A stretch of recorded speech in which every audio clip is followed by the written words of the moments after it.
Si je vous disais c'était possible d'avoir 9 vies, comme les chats, vous y croiriez? Prenons l'exemple d'un épisode des Contes de la Crypte.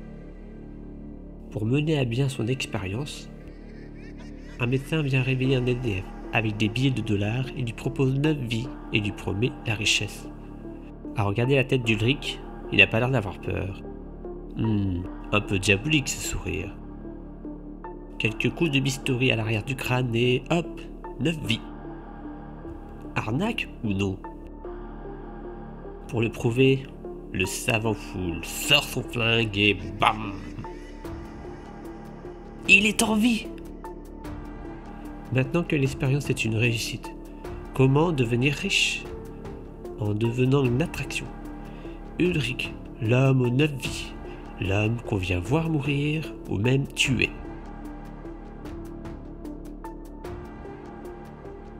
Mais il est très amoureux des dollars, et son associé en paye le prix.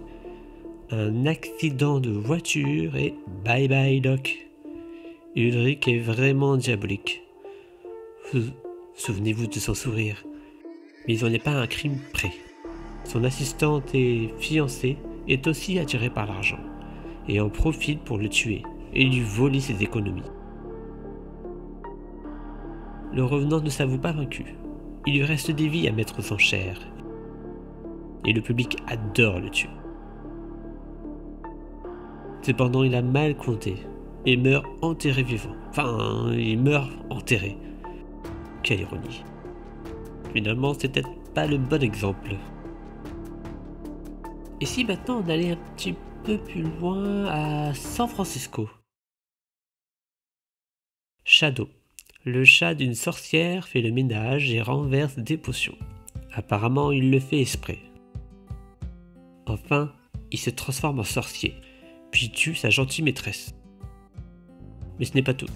Shadow peut devenir immortel s'il perd ses 9 vies avant la pleine lune. Peut-être qu'Ulrich aurait eu la même chance. Rien de tel que des puissantes sorcières pour lui faire perdre ses 9 vies, et il rencontre Phoebe, Prue et Piper. Mais les sœurs Halliwell ont appris son plan et font leur possible pour qu'il meure après la pleine lune.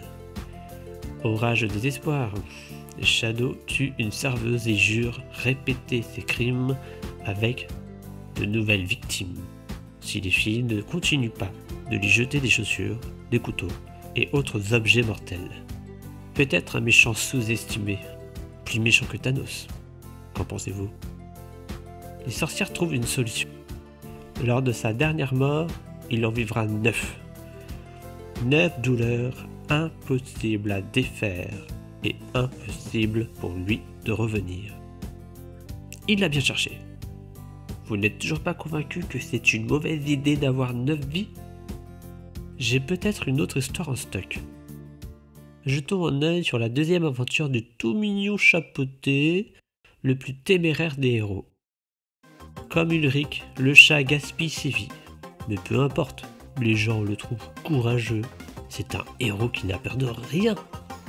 D'ailleurs, qui aurait peur avec un tel don d'immortalité? Mais quand il ne lui reste qu'une vie, le chapeauté refuse cette fatalité. Un loup ne l'entend pas de cette oreille. Ce chasseur de primes le blesse, désireux qu'il meure. Cette blessure effraie le héros, et il se cache avant de découvrir qu'il peut retrouver ses 9 vies grâce à une étoile. Par chance, après des aventures avec son ex-fiancé et un chien sans famille, pas Rémi, le chapeauté se contente de sa dernière vie, heureux d'avoir retrouvé l'amour et de s'être fait un nouvel ami. Bref, une famille. Et le loup est satisfait. Enfin, la mort est satisfaite. Elle s'en va, avant son retour pour l'heure finale. Mais attendons encore quelques aventures.